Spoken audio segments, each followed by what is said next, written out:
ये आज तक रेडियो है।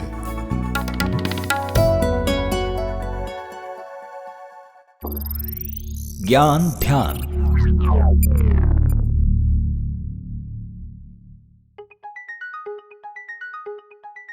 भारत में खेलों का जिक्र होते ही अधिकांश लोगों के जहन में क्रिकेट आता है। इसकी पॉपुलैरिटी, लोगों में क्रिकेट की दीवानगी के किस्से तो हमें एक्सप्लेन करने की ज़रूरत भी नहीं है आपको। आज हम जिसके बारे में एक्सप्लेन और एक्सप्लोर करेंगे वो है इंडोर गेम चेस। बेसिक चीज़ें तो हमें मालूम ही है, राजा, रानी, हाथी, घोड़ा, वजीर। दो लोगों के इस खेल में राजा को अपोजिट प्लेयर के राजा को घेरना, शह और मात ही फाइनल गोल होता है। लेकिन क्या आपने कभी सोचा है कि इस चेस बोर्ड जिसके ऊपर सारा खेल चलता है, बिसात बिछाई जाती है, उसका रंग सफ़ेद और काला ही क्यों रहता है? क्यों चेस बोर्ड के खाने रंग बिरंगे नहीं होते? इन्हीं सवालों के जवाब तलाशते हुए आज शुरू करते हैं ज्ञान ध्यान का एपिसोड। मैं हूं खुशबू कुमार।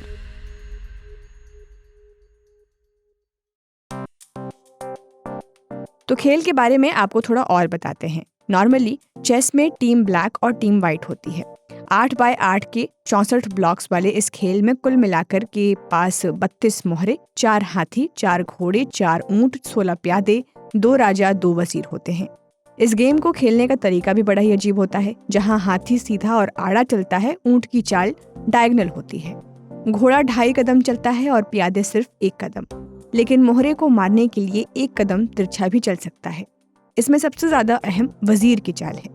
यह हाथी और ऊंट की शक्ति को जोड़ता है और ऊपर नीचे, दाएं बाएं तथा टेढ़ा मेढ़ा जितने भी वर्ग जा सकता है, लेकिन ये अन्य टुकड़े पर छलांग नहीं लगा सकता। आखिर में बचा राजा। राजा किसी भी दिशा में एक खाने में जा सकता है। राजा एक विशेष चाल भी चल सकता है जो कास्लिंग या किलेबंदी कही जाती है, और इसमें हाथी भी शामिल है। अगर राजा को चलने बाध्य किया और किसी भी तरफ चल नहीं सकता तो मान लीजिए कि खेल समाप्त हो गया। शतरंज 6ठी शताब्दी के आसपास भारत से मध्य पूर्व और यूरोप में फैला, जहां काफी तेजी से पॉपुलर भी हुआ। राजा महाराजाओं के बीच इसकी खासी लोकप्रियता थी। दिन भर में सियासी कामों के बाद राजा अपने साथियों के साथ शतरंज की बाजी बिछाकर बैठ जाता था। कई बार तो शतरंज के खेल में राज्यों और संपत्ति तक के समझौते हुए हैं। खैर, अब उनका दौर खत्म हो गया है तो चेस के रूप में भी बदलाव हुआ। आपको याद होगा, कोविड महामारी के दौरान ऐसे चेस, लूडो, सांप सीढ़ी जैसे इंडोर गेम्स बहुत पॉपुलर हुए थे। लेकिन साथ खेले कैसे, क्योंकि सभी लोग अपने अपने घरों में क्वारंटाइन थे। गेमिंग कंपनीज ने इस स्थिति का लाभ उठाया और चेस, लूडो जैसे इंडोर गेम्स के ऑनलाइन वर्जन्स को तगड़ा पुश मिला। लेकिन पुराने जमाने के चेस से ऑनलाइन वर्जन तक जो नहीं बदला वो था चेस बोर्ड का कलर। ऑनलाइन गेम्स में तो चीज़ थीम बेस्ड भी होती है, लेकिन चेस की थीम वैसे की वैसी ही रही। ऐसा क्यों? 64 ब्लॉक्स वाले खेल को हमेशा ब्लैक एंड व्हाइट ही क्यों रखा गया? तो चलिए इस सवाल को एक्सप्लोर करते हैं। आपने चेस बोर्ड के ब्लॉक्स का रंग काला या सफ़ेद, या कुछ बोर्ड्स में आपने काले के साथ मटमैला लाइट ब्राउन जैसा कलर भी देखा होगा। इसके रंग को किस आधार पर ऐसा चुना गया? इस खेल को लाल, नीला, हरा ऐसा रंग क्यों नहीं दिया गया? इसका जवाब मिलता है साइकोलॉजी में। आपने छोटी क्लास में कलर स्कीम्स पढ़ी होंगी। ड्राइंग के लेसन्स देते वक्त टीचर्स बताते थे कि प्रकृति का हर एक रंग कुछ ना कुछ डिपिक्ट करता है। हर रंग का अपना नेचर होता है जो उसके यूज करने की वजह से औरों से अलग बनाता है। गर्मियों में अक्सर लोग बोलते हैं कि लाल भड़कीला रंग मत पहनो, गर्मी लगेगी। ब्लू व्हाइट जैसे ठंडे रंगों को प्रेफर किया जाता है। कुछ कलर्स को हम वार्म कैटेगरी में रखते हैं और कुछ को कोल्ड कैटेगरी में। लेकिन ये सारे ही रंग ब्लैक और व्हाइट से बने हैं। ब्लैक और व्हाइट को कलर स्कीम्स में बेसिक कलर माना जाता है, और क्योंकि बेसिक कलर्स होते हैं इसके चलते ये फोकसिंग कलर्स भी होते हैं। इन कलर्स के कारण हमारी आंखें भ्रमित नहीं होती, बल्कि उन्हें फोकस मिलता है।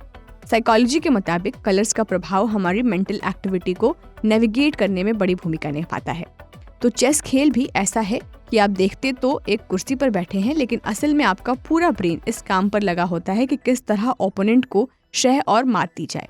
ऐसे में फोकस ही सबसे इम्पोर्टेंट होता है, जिसके लिए चेस बोर्ड की कलर स्कीम भड़कीले रंग वाली नहीं बल्कि ब्लैक एंड व्हाइट होती है। भारत में 1951 में स्थापित इंडिया चेस फाउंडेशन के चेस के खेलों का नियंत्रण और आयोजन करती है। वैश्विक स्तर पर चेस को इंटरनेशनल चेस फाउंडेशन इसके मैच मैनेज करता है। भारत में चेस के बड़े खिलाड़ियों में विश्वनाथन आनंद, आर प्रगनंदा, पेंतला हरिकृष्ण, विदित गुजराती, गुकेश डी का नाम लिया जाता है। तो आज के ज्ञान ध्यान में फिलहाल इतना ही। इस पॉडकास्ट को प्रोड्यूस किया है शुभ्रता माथुर ने, साउंड मिक्सिंग कर रहे थे सौरभ कुकरेती। नमस्कार। कहानियों का बहाना बनाया करता हूं, तुम्हारे किस्से तुम्ही को सुनाया करता हूं। मेरा नाम है जमशेद कमर सिद्दीकी और ये है कहानियों का मेरा खास शो स्टोरी बॉक्स, जिसमें मैं आपको सुनाता हूं इंसानी रिश्तों और एहसास की वो खूबसूरत कहानियां जिनके किरदार आप हैं। सुनिए story box with Jamshed Qamar Siddiqui Aaj Tak radio के अलावा Spotify, Apple podcast, Google podcast, Jio Saavn या आपके फेवरेट ऑडियो स्ट्रीमिंग प्लेटफॉर्म पर।